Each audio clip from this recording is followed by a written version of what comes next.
নমস্কার বন্ধুরা, নয়াসা বাঙালি রান্নাঘরে আজকে আমি বানাবো শঙ্কর মাছের একটা রেসিপি। এখানে আমি 500 মতো শঙ্কর মাছ নিয়ে নিয়েছি। এর মধ্যে আমি নুন হলুদ মাখিয়ে নেব।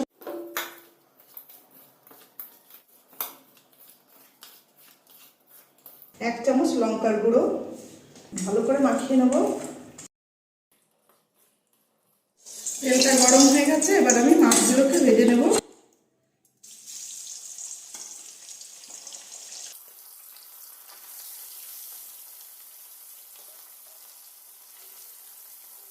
এই তেলের মধ্যে আমি আলু ভেজে নেব।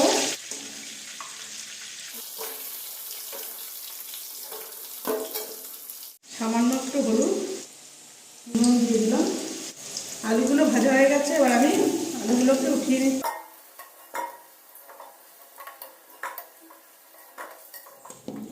এই তেলের মধ্যে আমি দিয়ে দেবো ফোড়নে হাফ চামচ জিরে, একটা তেজপাতা দিয়ে দেবো, পেঁয়াজ কুচি, আদা রসুন বাটা, লঙ্কা বাটা, জিরে ধনে বাটা, হলুদ 1 চামচ, নুন 1 চামচ। ভালো করে আমি কষিয়ে নেব।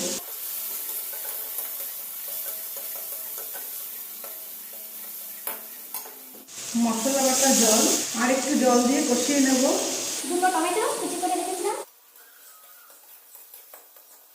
টমেটোটাও ভালো করে মশলার সাথে এবার দিয়ে দেবো ভেজে রাখা আলু।